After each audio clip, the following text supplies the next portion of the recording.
Mini rice mill అంటే ఏంటో మీకు తెలుసా? అసలు మినీ రైస్ మిల్ అంటే ఏంటి? ఇది ఎవరికి ఉపయోగపడుతుంది? ఇలాంటి వివరాలు తెలుసుకుందాం రండి.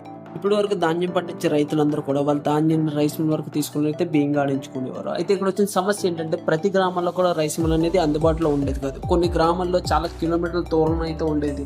ఇలా దూరంగా ఉన్న గ్రామాలన్నీ కూడా వాళ్ళ యొక్క ధాన్యం బస్తాల్ని ఆటో లేదా ట్రాక్టర్లో తీసుకుని రైస్ మిల్ వరకు అయితే ఎక్కువ ఛార్జీలు ఖర్చు పెట్టుకుని వెళ్ళేవారు. అయితే ఇక్కడ చాలా మంది రైతులు ఎదుర్కొనే సమస్యలు ఏంటంటే వారు పండించిన ధాన్యం వేరొకరి బియ్యంతో కలిసి కల్తీ జరిగి రావడం. ఎందుకంటే వీళ్ళు చాలా మంది కెమికల్స్ వేయకుండా సేంద్రియ వ్యవసాయం చేసి అయితే ధాన్యం పండిస్తారు. అలాంటి రైతులు పెద్ద రైస్ మిల్ తీసుకెళ్ళడం వల్ల వేరొకరి బియ్యం వీళ్ళ బియ్యంతో కలిసి కల్తీ జరిగి రావడం, ఇలా సమస్యలు అయితే ఎదుర్కొంటున్నారు. అంతేకాకుండా వాళ్ళ ధాన్యానికి తగిన దిగుబడి రాక కూడా చాలా మంది రైతులు బాధపడుతున్నారు. అలాగే తక్కువ ధాన్యం బస్తాలు తీసుకెళ్లిన రైతులకు బియ్యం ఆడించుకోవడం కూడా జరుగుతుంది.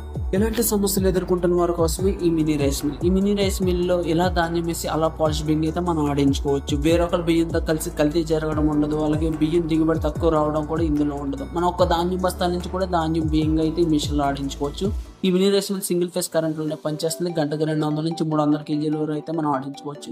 ఇందులో మనకి మీకు నచ్చిన పాలిష్ పెట్టుకుని ధాన్యం బియ్యంగా ఆడించుకోవచ్చు. ఈ మినీ రైస్ మిల్ అంటే మీరే కావచ్చు ఒక రైస్ మిల్ ఓనర్.